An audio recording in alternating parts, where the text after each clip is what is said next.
Well, tonight we decided to cook a steak. My favorite way to cook it is reverse sear.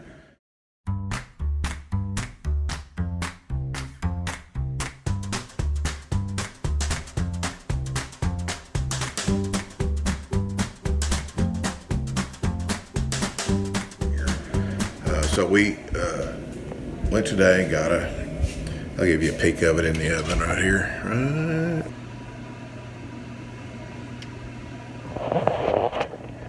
So anyway, we got that good looking ribeye in there.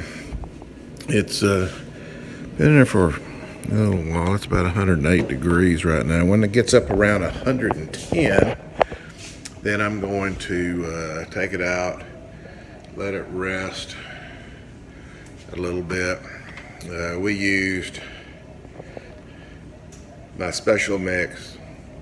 As you can see, I got steak written on there. So I may give out that recipe, I don't know, but it's got some garlic, and it's got some salt, and it's got some pepper, and it's got some cayenne, it's got some paprika. It's got some pretty good stuff in it. It's got a little bite. So if you don't like, for whatever reason, you can't eat a steak that doesn't have a bite to it, you can, your stomach's delicate, then I would highly recommend that you use Beaumonde. Beaumonde, I believe. Spice Island makes it. Absolutely incredible steak seasoning. It was my dad's favorite. It's been one of my favorites. It tastes great, and it's not going to give you heartburn, that's for darn sure, but it's got a wonderful taste to it. So we'll continue on, and I'll show you a little bit more here after a while. Okay, as you can see, I've got it out of the oven.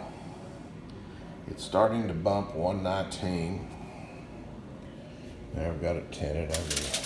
Little peek. That's what it looks like right now. As you can see, even with a reverse sear, with the seasonings I put on it, it's got a pretty color to it already because of all the spices that I put into it. So I'm just going to let it. There we go.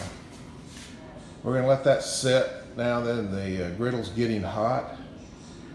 Fixing is a good southern term, which means I'm going outside to take care of the griddle. So I'm fixing to head out and make sure that the griddle's where I want it. That'll give this a few minutes to rest. And the good thing about what this is called a reverse sear, the good thing about having a reverse sear is that the steak is rested. So after we take it outside and we sear it on that really hot griddle, we bring it back in, we can immediately cut it and not have to let it rest again because it's already rested. So the juices are already back into the meat, and we can start eating just as quick as we get it off. And to complement this, we're having sweet potatoes. So I'm going outside, and I will be back in a moment. There you go. As you can see, the steak has continued to rise a little bit in temperature since we've tinted it outside the oven. It's up to 122. It might hit 123. Which, if you're a rare steak guy, you'd be jumping all over that. But we're gonna let that go, and then by the time I put it a couple minutes on each side and do the edges outside, I'm hoping to hit around 130-ish on the steak, and I may cut a small portion off and leave it on just a little bit longer for Karen, and then everybody will be just as happy as we can be. Okay, on a reverse sear, you normally, a lot of people like to do it on the stove. My sweet darling wife gets mad at me when I splatter all over the kitchen.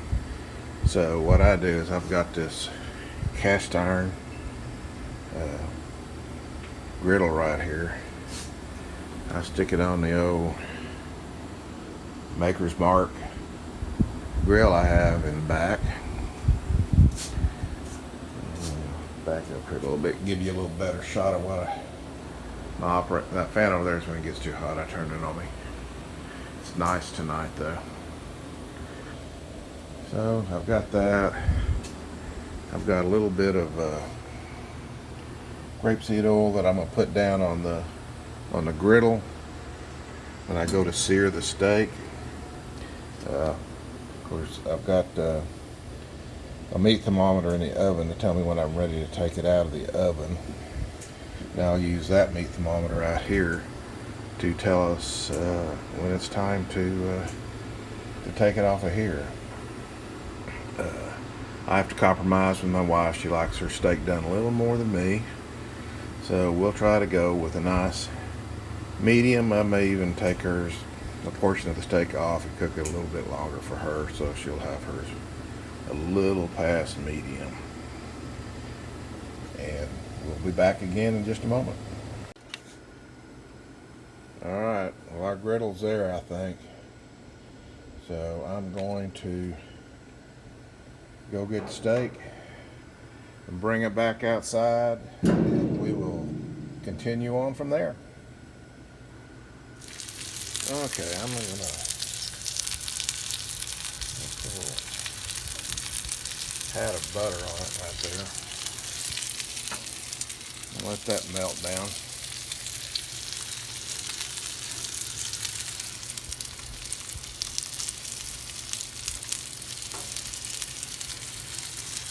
Ouch.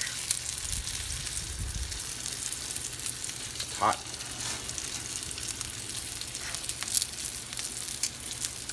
Okay, and we are right now about 124, almost 125, right there at 125.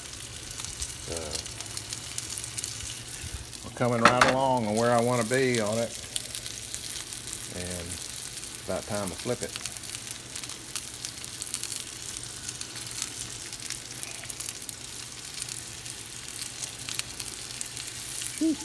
And that sucker's hot. Oh my goodness, look how beautiful that looks.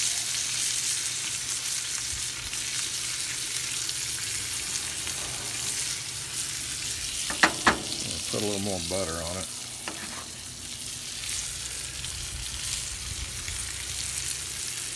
Just, ouch, just to say I did it.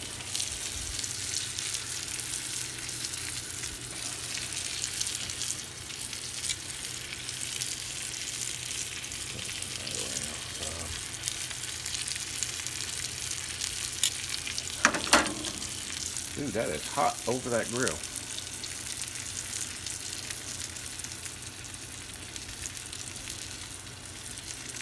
That's going to cook a little bit more on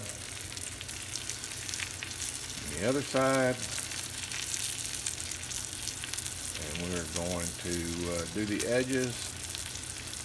And we'll be back in a moment.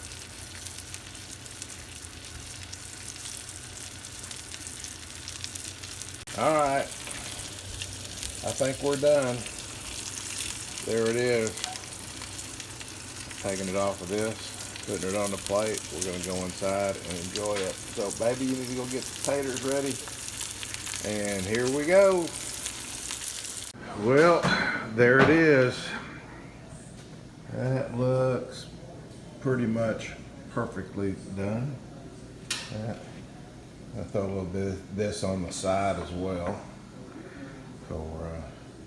Yeah, that was left over from last night, our supper shrimp. And tonight we're gonna enjoy the best of both worlds. Hope y'all enjoy y'all's. Bye.